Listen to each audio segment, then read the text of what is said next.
it's a bit like the old school marketing approach of an Avon party or like that Tupperware party. Word of mouth is the best form of marketing you can have. It tends to be a slower but a much more sustainable rate of growth.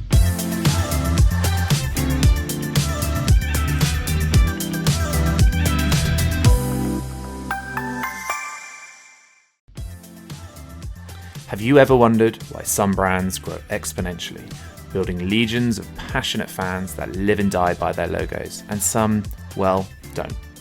I do, all the time, and that's probably because I'm a massive brand nerd, but I believe there's a secret sauce at the core of every remarkable brand, a formula that sparks the growth of passionate communities of superfans, building a business and a reputation that will last for years to come.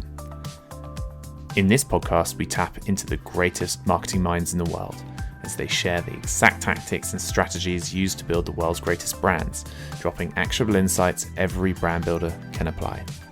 My name is Paul Archer, and I'm a specialist in brand advocacy and word of mouth, having consulted for hundreds of brands on a topic.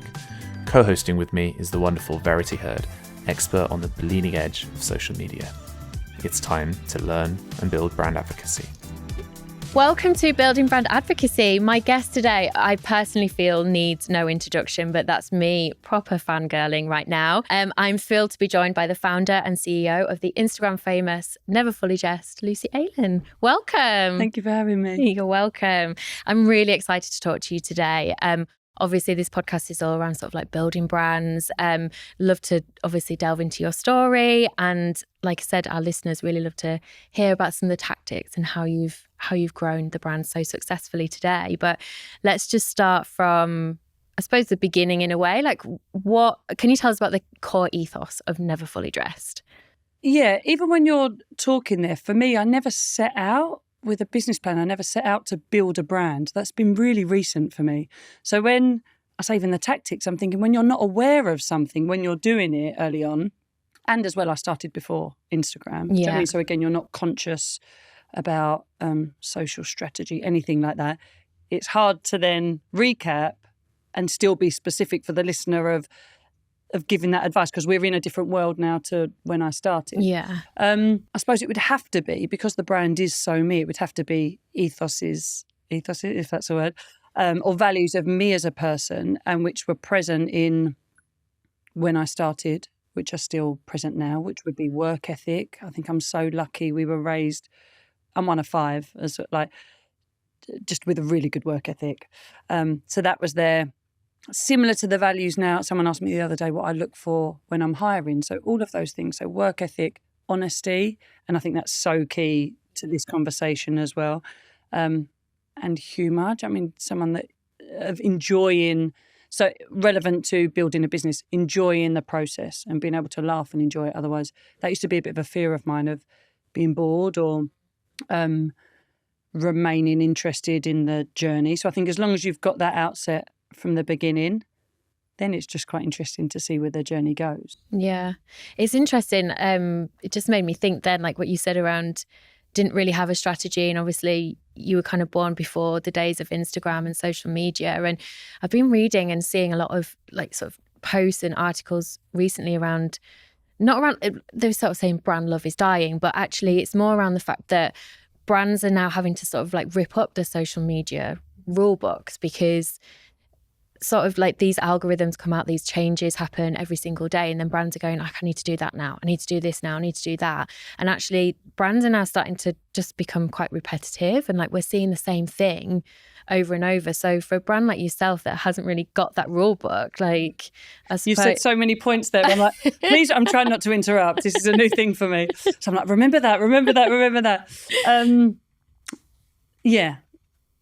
You can interrupt me at any point, sorry, by the way. No, I'll do that next time, because now I've got nothing to say. That's a first. So social was, such a new thing thrown on you. So there was no rule book. So I'm trying to think of actually what you said now. I said brand love is almost dying. Yeah. I think it's different in different industries, and then that goes in trends with different industries. Yeah. So I know that beauty, for example, like years ago, everyone was moaning that there was no loyalty there, because I think it depends as well what audience you're targeting. like what generation really, what age, Yeah. what consumer behaviour is, which is different on every social platform. Say Facebook for us is such a community. We've got such a loyal, but we have NFD community groups in there, and they really promote each other. They're really supportive. Whereas TikTok, I know it's breeding a new attention span within a whole, not even just a generation, because that's broadening now. So I think you need to be specific how you're using each channel. Yeah. But yeah, I know you said about copying. I think even more reason to then be true to what you're doing. And I know it's tough, especially if you're not busy and you're going through a phase and you're like, oh, we need to generate turnover or whatever, like with staying true, because that might be a long process, but ultimately that truth will work for you. I was on it was in the US. I was a female entrepreneur thing for a big city business. Yeah. And the CEO of that bank, massive global guy. So if you do something well enough for long enough, you'll succeed. And I think it's so black and white and it's so true. But yet we're in such an immediate society that no one wants to do anything that you're not seeing a return for 2 years. We have staff now and they want a promotion after 6 months, or you can't give them something and they think that there's no where that development is. Like, and it's really a hard thing to train. Yet, if that is the truth of a new, I'm saying generation, then it's a bit of a not chicken and the egg thing. Do I then start serving a new mindset of a new employer, or do I really think that actually no? I think resilience is key to life and the human race, and to strengthen that back through, which I think society might be on a bit of a turn. I think a lot of people now are more active in, I suppose, parents as well, in the use of smartphones within children and that attention span. And I actually think there's going to be intervention and a turn, which is amazing for that. I always say, like, resilience is such a dying thing. We've got someone in our team who's talking on a panel today. She was so nervous, but and we were saying in our trade meeting yesterday, you can't not do that thing because you're nervous. Now I know the word anxiety is used for everything. Every feeling that you remotely have is anxiety. And if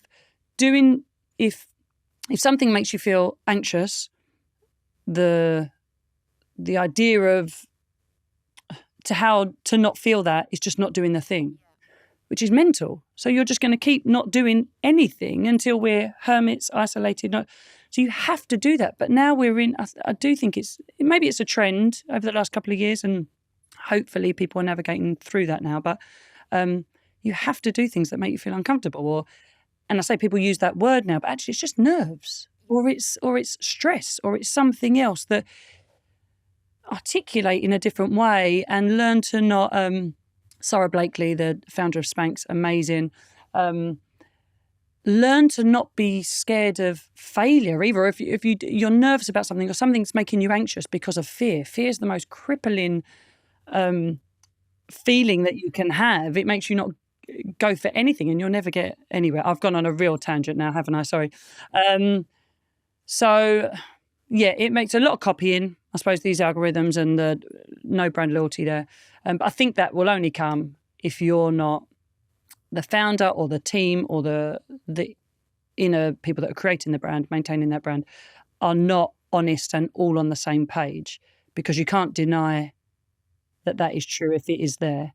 And then I think the loyalty will come. But again, you need to work out what success is for that brand, because if it is turnover and it's not brand loyalty, if it is turnover, then you need the loyalty, but you have a different approach to that.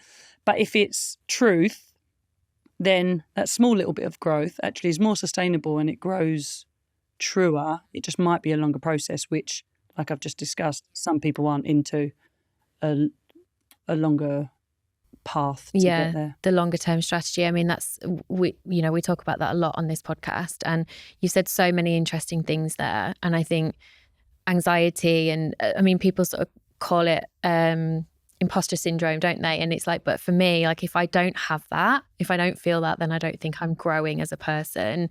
And I really consciously try and push myself into the growth zone. And I think with brands, looping back around to what we were saying around this sort of like this rule book where it's becoming a bit boring and just I've seen that, so and so doing that and now they're doing it, and the trends that especially on TikTok, like the brands, I mean you can see it from how brands have grown in the past. If you think about it, like Patagonia and Glossier and Lululemon, like they're the brands that did something different back then, same as yourself, and Never Fully Dressed. Like they're the brands that like stand out and now stand out in this era because that's how everyone wants to grow their brand now.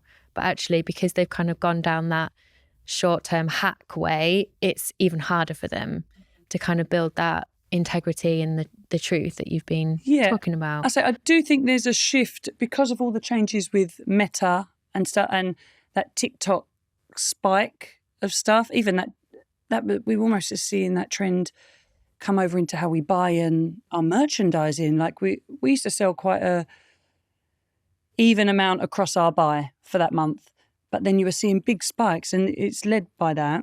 So I do think, I know for us, we've been working on for a couple of years of taking all of those spikes out of the business. Even we've stopped really doing pop-ups. Do you know what I mean? Because they're spiky, even of how we use our resource. Do you know what I mean? So longer term projects, longer term relationships. I know you said about influencers, but we don't work with people on one-offs. Like any who are now influencers, who weren't a thing, obviously, when we started as a... Sorry. That wasn't a job. They tend to have... Anyone we do work with they started as a customer. Do you know what I mean? So it's still a long relationship and now they happen to do that as a job. Great. Or there is a creative that we love how they create. And okay, let's work together on a deeper way. Even how we structure our staff, even how we use our digital marketing spend, really trying to take these spikes out of the business. So I think we're on a bit of a turn because people have had to be because of the changes in Meta. But I think it will make people work harder and with a longer term approach. Yeah. Let's go back to sort of the journey a little bit before we kind of come into to today. So the brand, for people that don't know, obviously you've gone from your parents' attic to market stalls to boutiques. Like, what have been some of the key milestones on that journey that has gotten you to here today? So I started in my mum's attic. I was doing the markets. I think then she was one day was like, Luce, you need to move out. I think she had a day off once, and there were a couple of school mums. Like I've got younger sisters, and they were just doing local jobs, like for me, but all had a key to my mum's house. And like I think she had a day off, and people have all let themselves in. Like, oh, morning, and she's like. Do you know what I mean? I just need a bit of space. They're lovely and they still work with me now. So they're great women. But, and I think we'd like threadbare the stairs. Do you know what I mean? Deliveries up and down. They were like, it's time.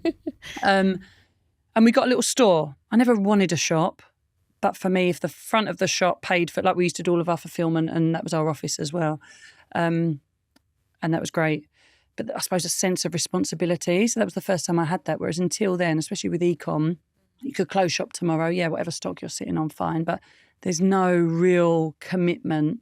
So I think that made me see things in a different light, like you have to pay rent and stuff. That was a big thing. Instagram, I suppose, the start of that was a big thing for us. And how we, again, it was very organic. You weren't aware of anything, but how we used our voice there. I suppose COVID. Before COVID, our first pop-up in New York was really key for us, I think. At that time, sometimes when things align, like Kendall Jenner wore our boob T-shirt, which we sell for Mind Charity, and she was quite vocal about her mental health at that time. So sometimes timing is just good. We got some really good press off of that. And then that kind of sparked, I think, that US growth for us as well. Then COVID was quite a turning point for us. I think where we're so community focused, that held us in quite good stead. I think a massive thing was I was never on Instagram, like I was never on our socials before. And for the first time I had to be. Like my husband's quite handsy. He made a set and I could start shooting things and get it shot so we could sell it and be that voice on there. And it was a bit of a wake-up call of how that resonated or what people liked. I remember doing like my first interview. So like, that was straight, considering I used to want to be an actress, like, obviously, clearly that's why I failed being an actress. Like, I couldn't even open the door, like, or answer the phone to anyone. I wouldn't do any of that. So COVID was a good, and you felt quite safe. It was insular, but there was quite an honesty around social, and I think kind of brings truth to what we were saying, because there was an honesty there. You're in a safe space. It allowed for creativity because there wasn't a thing of copying someone or trying to pretend you're something else on Instagram. Actually, it was really real and become freer in that way. I think I'm really lucky. I've got a big family. Like I'm one of 5, and I think that security and that safety allows for you to go and take risk, not even monetary, but you have a security. So that's something that I've learned, and I'm trying to build now within our team and in our culture as a business. If everyone feels safe, if you work with me, you're then not nervous if you make a mistake, or you're not nervous if we have a difficult conversation. I say you're not performing because you know your job's not on the line, or I still want to support the growth or for how you can change that, because it just comes with a sense of family, a sense of community, which is everything that Instagram or social, if this comes to it, is a build out of that. Like, your customer feels safe in your hands. You're true. You want them to, even if you're on a shop floor, you want them to get a dress that they feel amazing in and they go and have a good time in. There's no point in me in a quick pound note anywhere or a lie or anything. Yeah. Well, employees are your advocates as well, right? It's not just your customers. And I think a lot of brands every brand has got a network of opportunities and a network of advocates that are going to be going out there, and I talk about never fully dressed all the time. Like, thank you. Like, it's mad, isn't it? Like, thank you. But it'll be like, I'll share something through a DM, or it'll be like I'll show my mum something when I'm having coffee or something like that. And it's in those private spaces. And I think brands just forget how many different pools they've got of these fans that are doing it and never be aware. And I think even employees can sometimes get forgot about as well. So that's really interesting what you're saying around building that culture, because even when they're not at work, they'll want to go and advocate someone for you. To be I love sitting on an external meeting and someone works somewhere and they're so passionate and proud of where they work, and I think, wow, I'd like you on my team. Do you know what I mean? I think that is such a good quality to have within a workplace. Yeah. And it's everything I'm talking about now. I'm still on my own journey with all of that and learning as well. Like I said, I never set out to be a CEO. I never identified as an entrepreneur probably till 2 years ago. Do you know? So there are things that I'm learning, and now we're really early, but just started the process of becoming B Corp, and I'm like, even they're questions that, oh wow, that's opened my eyes to something we don't do well. Rather, I'm not nervous about discovering that, because again, I know that I'm honest in my approach to stuff. I'm whatever. So, but now, oh wow, what can we do better? Like, that's the most interesting thing for me. Like I said, I was nervous about being bored, or what. I've been doing it a long time. Do you know what I mean? Like, what success looks like, or what that job, like what the fulfillment is for me. And now of how I can either use a skill set or teach, or I don't know, harvest a culture is interesting for me at the minute. I think people are amazing, and I think I'm studying at the minute to be like a doula and a birth coach kind of.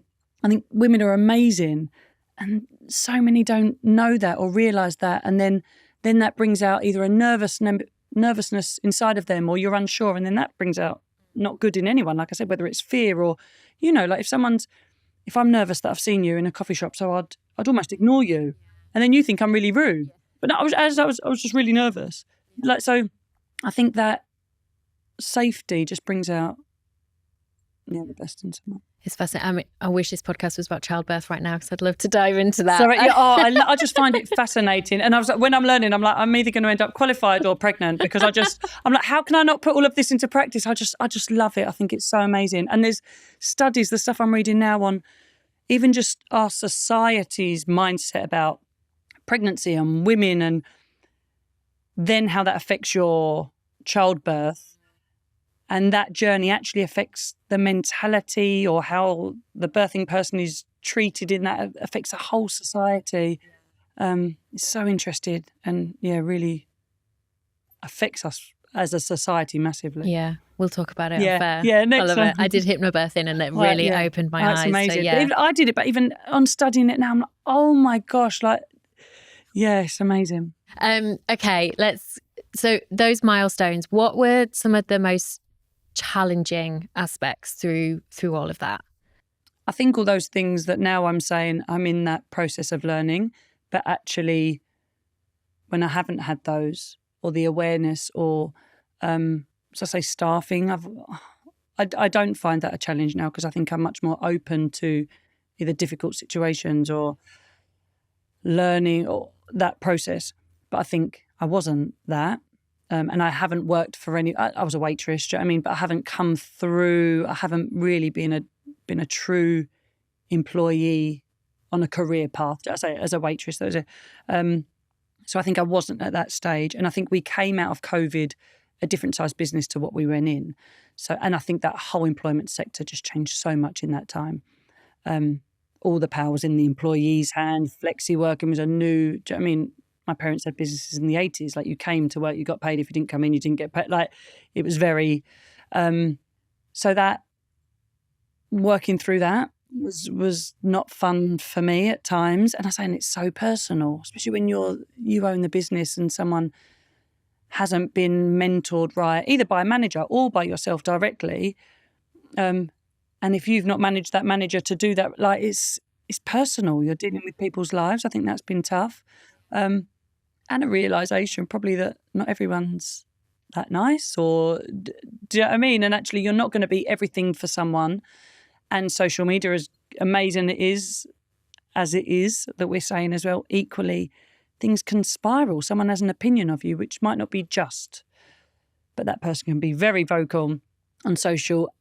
Do you then get into saying, oh, hey, actually this is where I'm coming from. I've learned sometimes that's good and sometimes that's not good to do.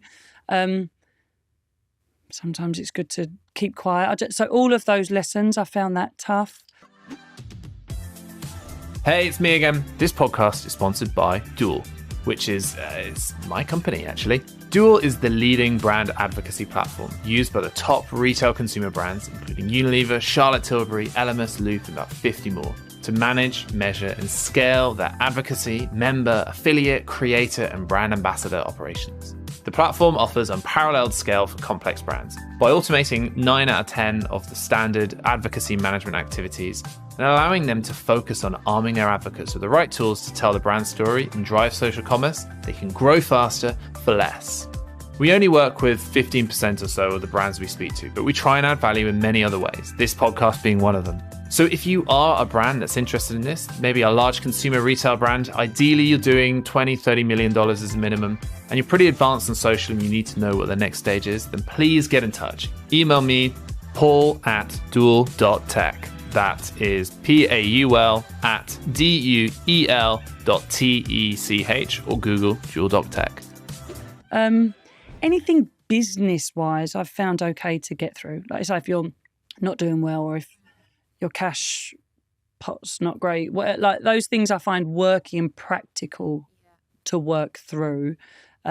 It's more that HR, so like when anything becomes personal, that's hard because it's your name that is that. That's been tougher part of the journey, I think. And you mentioned before around, I mean, you are the face of the brand now, by accident. And it's so funny you say that, because when we see you on socials and that, you know, whether that's through your, you know, organic platforms or whether you hit by an ad or something like that, and it's just so natural and you just have it, and you like just hearing, you know, people when we talk about you and being the face of the brand and like, oh my God, you know, she can style it in 25 different ways. Like, how does she do it? And obviously it's your brand and it's, you know, I get that. But I suppose with it being more of an accidental thing of being the face of the brand, like how do you find the balance between, I suppose, never fully dressed in your own personal brand, or do you even like, how does that work? I suppose, again, where I wasn't conscious of what brand was, only really since COVID, thinking, okay, this is who we are, this is what our voice is. And as well, me as a personal brand has been even much more recent. Do you know what I mean?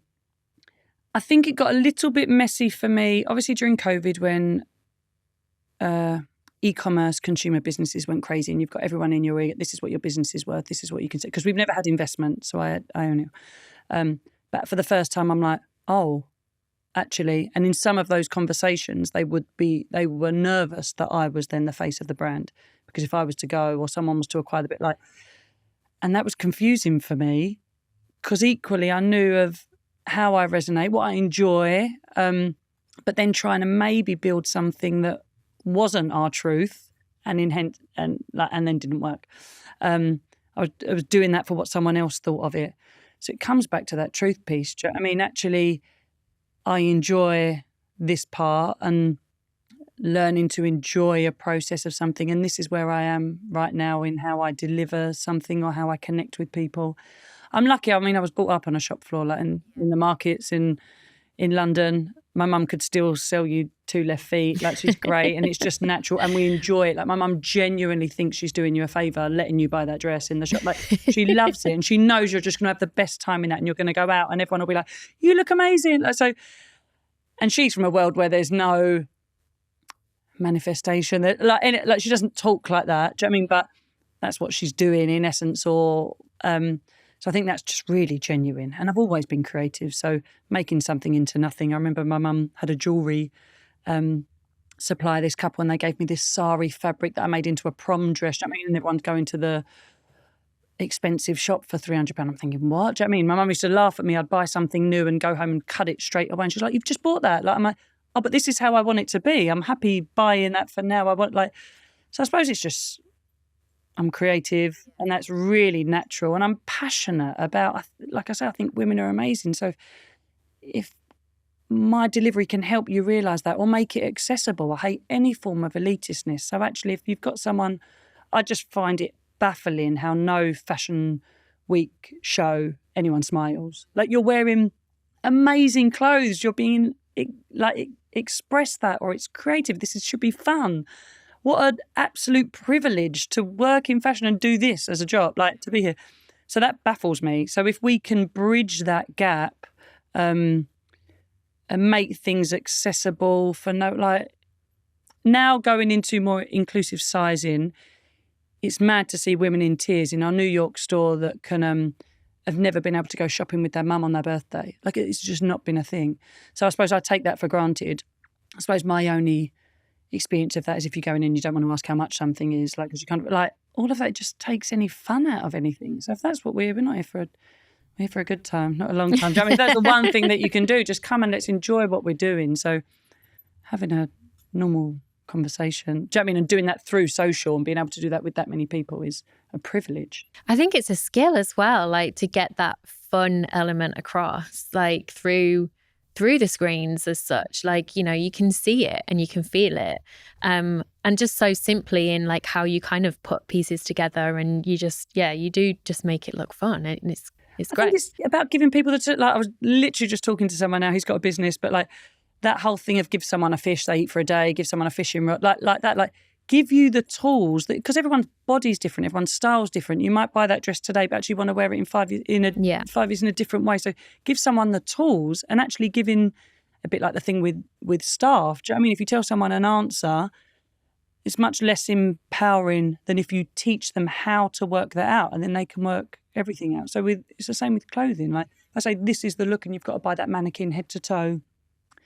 I can look nice on that one night, but actually handing that creativity back or that fun back to the consumer is much more interesting and empowering, which is I think what NFT stands for. Like it's that empowerment piece and making people feel as amazing as they already are. So if that dress makes you realise that, then that's our job. Yeah, I was going to say that's definitely the word, empowerment. We've kind of touched on it already very briefly, but I wanted to delve into the like never fully dressed community. And I think, you know, you guys were the OGs when it came to sort of saying like the customers are our influencers, and you know, we stand by that through this podcast. You know, we're very passionate about that ourselves. You know, making your customers the advocates and things like that. I mean, was there a strategy around that positioning? Not really. I suppose it's conscious when we come up as that. I think it's important to identify that we came to social before the word influencer was in the dictionary. I think if someone came into business and was starting a brand 7 years ago, it would have been a completely different story. Like, so when I was first started on Instagram, you'd have Matilda Jadurf or Josephine. They would just message being like, "Oh, I like that top. Like, I'll buy it." Or if you were kind enough to give something for free, let alone pay someone, that just wasn't even a concept. Yeah. So that was really natural. And then it grew, which probably then held me not in good stead when that influencer came about and you're suddenly seeing fees of stuff. And I'm like, what? This is mental. And maybe as it just started, they had more credibility. Then it went out, and then it was like the birth of the micro influencer, and it's still going in trends of stuff. Yeah. So probably just a bit tight, and was like, I'm not paying these people. I know what I could do with $3,000. Do you know what I mean? I could shoot and create and just have more fun with that budget and pay someone. But equally, you've still got to have a commercial head on, and you know if someone. But now you've got all tracking links and stuff, so you can see actually if someone does really sell for you, then there's got to be an ROI in everything. But I think just making sure it comes from a genuine place, that person genuinely likes the brand. I think when you do, I say those spiky activity, or someone does stuff and they're not fussed about being there. But we've moved away. Even we've opened in LA. Congratulations. Thank you. But I'm out there next weekend for the main opening. That was a bit of a soft launch. And we're doing a party. But I was just really adamant on just having that as a customer party. I prefer those events so much more. Like, we did something with Harvey Nicks in Manchester, and the customer piece is, they want to be there. Where influencing now is a job, people are paid, time is money. So for those people to come, it's not as genuine, I think. And it's a bit like the old school marketing approach of an Avon party or like 100%, that Tupperware party. yeah. You know, word of mouth is the best form of marketing you can have.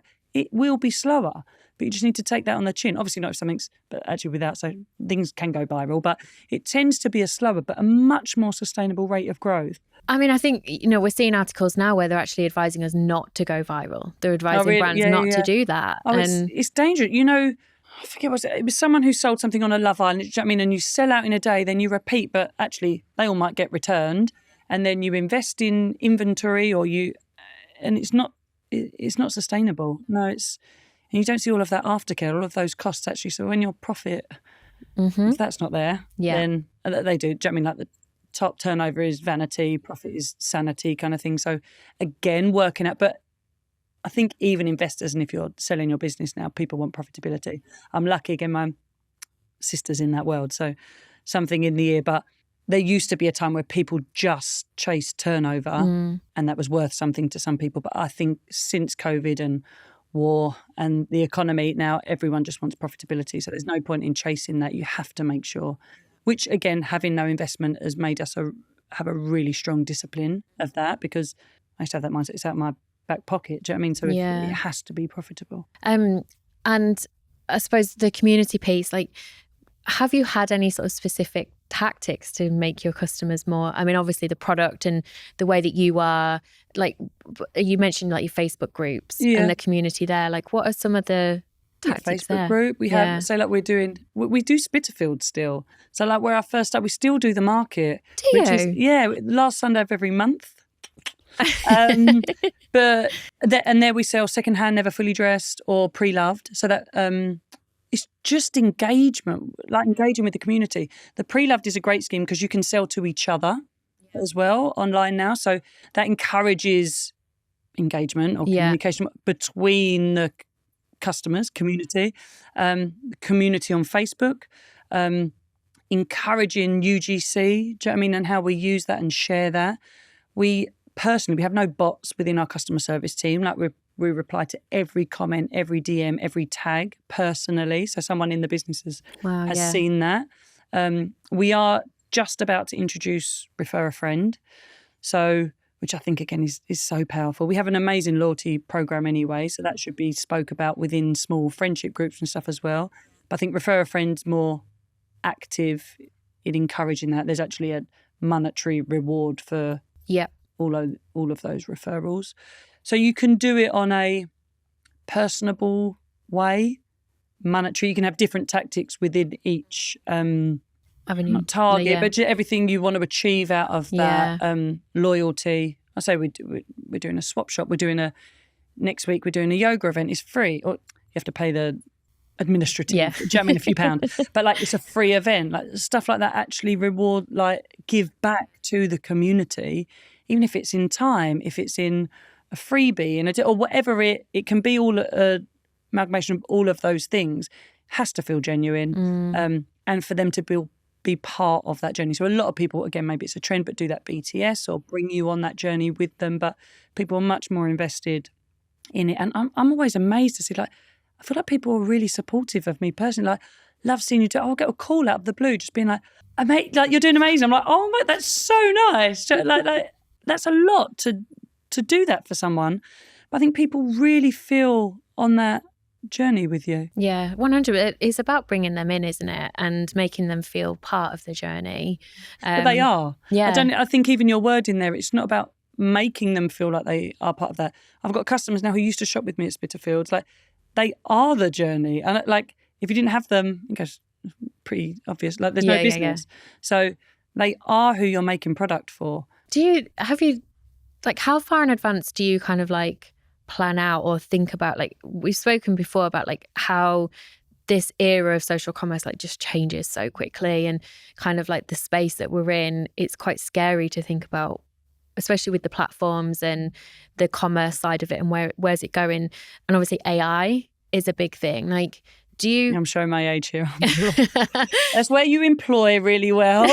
But do you know what I mean? Like, know your strengths and know your weaknesses. Yeah. I mean, do you sort of like think about sort of like 5 years time when it comes to, I suppose, as you guys scale and keep scaling and keeping those connections so close to your heart, and, you know, kind of keeping those conversations alive, like, and this space changes all of that quite quickly. I think they're all the smaller specifics that plug into that, though. So I know as a business where we want to be. I know personally where I want to be in 5 years. And I'm quite hippie in that wherever they go. But like, you know what? And then everything works down from that. But the things that you're talking about are then either tactics or ways of getting there. Do you know what I mean? So it's a bit like a labyrinth. Like, you can take all different routes. So yeah, of course you've got to be really agile. And I say you have a young team who are in that world and that can advise and be really agile. Like, equally, like, we might just have a shipment that doesn't land, or something comes in and it's all soaking wet. But that was on the marketing plan next week. We had all activity. There was a live booked. Okay, that's where you need to be agile and change all of that. Equally, if Meta bring in a new rule of something and you can't do X, Y, Z anymore, fine. I find that all quite minor. You just need a good agile team in a physical sense. But the goal remains constant. So nothing wavers from that, and all the other stuff is... Yeah, makes sense. Yeah, easy to manoeuvre. Maybe a bit controversial, not controversial, but what are you seeing brands doing now that they shouldn't be doing? We've touched on the copying bit, but I think maybe that's natural. That's natural. I had an acting teacher and he said, God gave you eyes to plagiarise. Do you know what I mean? And you can't. And sometimes, you know, like, I might see something and then have a conversation and be like, "Oh, I've got this amazing idea," because that was subliminal. Or you're like, "Yeah, no, I just said that." And I'm like, "Oh, I didn't." So I get that you're influenced, and we still are really influenced by the like amazing stuff. But I think how to maybe not do that so much. Either unfollow if it's social, people that you know you're heavily influenced by, or mix up where you get inspiration from. So if it is just Instagram, actually turn that off. Just put it on your desktop for a month. Don't put it on your phone, and book a few galleries, or go on a different trip, or read a different book. And actually it might make you learn about something else. Oh, sorry. I use my hand a lot. So I think if you find yourself being influenced too much and then things are merging into one, you suddenly then look like this other brand. Stop following them. Take them off your radar. Because the algorithm will soon take them out as well. Do you know what I mean? And it will engage you into another world. A trend I've seen recently, which I find strange, is that, I don't know if they're trying to sell you something. I don't know what they are, but like Everyone's trying to sell you something. But like a bragging of, oh my gosh, we did this drop and we took £2 million in an hour. I'm like, that's so, maybe I'm really British or I'm like, oh my God. Is this on TikTok? I'm too old for TikTok. On Instagram still, so probably 2 weeks later than you saw it on TikTok. Yeah. But I find that really strange. And as a consumer, if I saw someone do that, that would like a founder doing that, that would really put me off. Yeah. So maybe it works for them and good luck to it. But I wouldn't do that. No. I feel like that's a trend lately. Yeah. Well, this is how, like, it's hard because I still think to maintain the truth, but where you get that balance of like, if a founder is really successful, maybe it's me and maybe it's a British or like, I was raised Catholic as well, you're meant to be self-deprecating and you're like all of it. But like, I don't want to see you on your yacht if you're really rich. Like when you've got, if you're selling Rolexes, maybe that's fine. Maybe that's where your consumer is, what they are influenced by and what they would aspire, and then they buy into you. But know your customer, and then they've bought into you already. So don't, if your, not identity's changed, but do you know what I mean? If you've gone on a journey, remember the customer has invested in what you were before. So I think that needs to still 100%. be present and maintained. I think it's just the consumer behaviours have completely changed as well. And I think that's why, we're not sucked into like the mega influencers and the celebs anymore. Like we do want to just hear from our mates and, Sally who's got 1,000 followers, that you trust because she's just like you and me. Like that's. I don't even no one, but like on Instagram, I've got 10,000 followers. Oh, fuck's sake, sorry. I've just started doing Instagram personally. Do you know what I mean? But my engagement and even NFD has a big engagement compared to brands. I know influencers or people, the engagement rate is much higher. NFD's high, but me personally is so much higher. Like people just want the person, which I think that's what NFD does well. It's a bit of a mix. It's not brand, it's not person. It's you. You are in that community. So I suppose you feel like you're following a person. 100%, yeah. You're part of that. So it's like a friendship group. So maybe that's different. But yeah, it's trying to get the engagement of a direct person account, if we're talking social. Yeah. On a wider scale. What would be your advice for brands that, that don't have the founder-led persona, but they want to kind of break out into, they kind of want to put a face behind the brand? Like, what would be your advice for brands kind of starting out on that journey? But I think it's being true about what they are. So if they don't have a face, they've got a group of people. I don't know what it is then. Is it it's a business that's got a few founders or sort of like a few people, and they're all the face. Or someone really might not want to be, but then they've got a few faces, or actually they're selling product to people. So are the people the faces? Because you have to, I suppose with AI now and not real faces, it doesn't get you here, which is what you need. Do you know what I mean?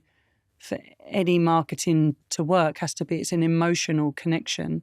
I think you only get that with people.